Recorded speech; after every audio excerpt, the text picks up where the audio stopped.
सुगंधा और उसकी सास कांता के बीच एक अजीब सी जंग रहती थी। ये जंग थी किचन में कौन ज्यादा अच्छा काम करेगा और घर के सदस्यों के दिल जीतेगा। और उनकी इस जंग में हमेशा कुर्बान होते थे उनके दोनों पति। कैसे?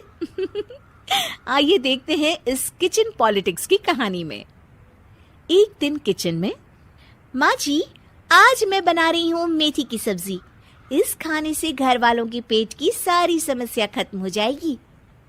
और मैं बना रही हूँ तड़के वाली छाछ, जिसे पीते ही गैस की समस्या कभी नहीं होगी।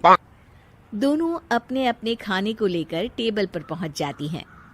तभी सुगंधा के ससुर उसकी बनाई सब्जी की तारीफ कर देते हैं। अरे वाह, मेथी की सब्जी भी बनी है, बड़ी ही स्वादिष्ट है। वाह बहू वाह। अरे बहू, लेकिन इसमें इतनी सारी मेथी बर्बाद करने की क्या जरूरत थी? देखिए माँ जी, ये तो वो मेथी है जो आप रात में भिगोकर सुबह उसका पानी पीती हैं, और जो मेथी फेंक देती हैं उसी से मैंने ये सब्जी बनाई है। अरे वाह बहू, तुमने तो बड़ा ही समझदारी का काम किया। बस अब क्या था, कांता जी का तो मानो ये सुनकर खून ही सूख गया। वो फैसला कर लेती है कि किसी भी तरह वो अपने खाने की तारीफ लेकर ही रहेगी और सुगंधा को किचन में उसकी कमियां गिनाएगी।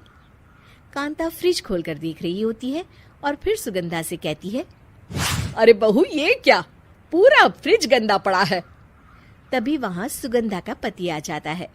वो सुगंधा को डांट कर कहता है, सुगंधा, तुम्हें कितनी बार कह रखा है कि वायरस फैल रहा है, साफ सफाई का पूरा ख्याल रखना है, लेकिन तुम किचन में इतनी गंदगी रखोगी तो कैसे चलेगा।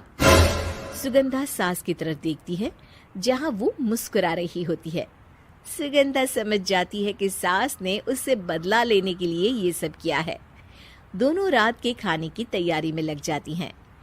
दोनों ना एक दूसरे की तरफ देखती हैं और ना ही एक दूसरे से बातें करती हैं।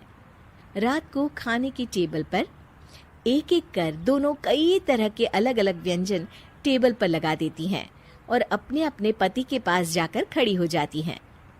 अरे खाइए जी खाइए, मैंने बड़ी मेहनत से बनाया है। प्लेट में वो खाना डालती हैं। सुगंधा भी दोनों की प्लेट में खाना डालते हुए कहती है, बड़ी ही मेहनत लगी है इस खाने को बनाने में। हाँ, दोनों को ना चाहते हुए भी सारा खाना खाना पड़ता है। कहीं दही तो कहीं मलाई तो कहीं मसाला। और इन सब के बाद दोनों बड़ी ही मुश्किल से अपने कमरे में सोने जाते हैं। लेकिन अगली सुबह सुगंधा का पति चिल्ला रहा होता है, हाय रे, हाय मेरा तो पेट खराब हो गया, हाय माँ बहुत दर्द हो रहा है। तो वहीं कांता के कमरे से भी कुछ ऐसी ही आवाज आने लगती है।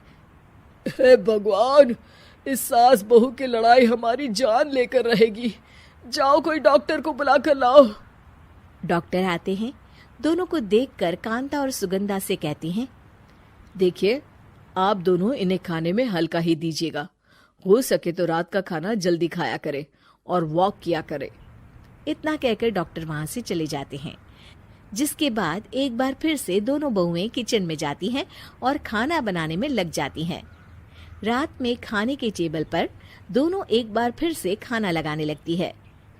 पापा जी, मैंने ये पतली मूंग की दाल की खिचड़ी के साथ ये पापड़ और पुदीने की चटनी भी बनाई है।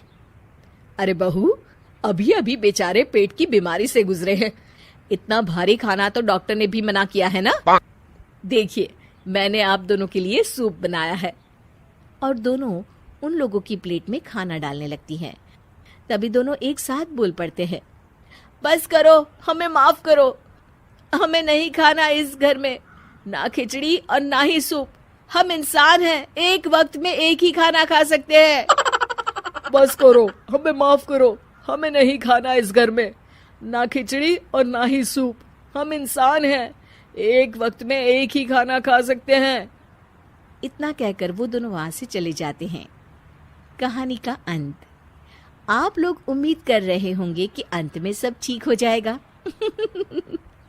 नहीं जनाब, अगर सास बहू के बीच सब ठीक हो जाए तो आप ये सीरीज देखे ही क्यों? तो मजा लीजिए इस चैनल में सास बहू से जुड़ी कहानियों का, क्योंकि ये ऐसा रिश्ता है जिसकी मिठास उसकी खटास में हमेशा ज्यादा ही रहती है।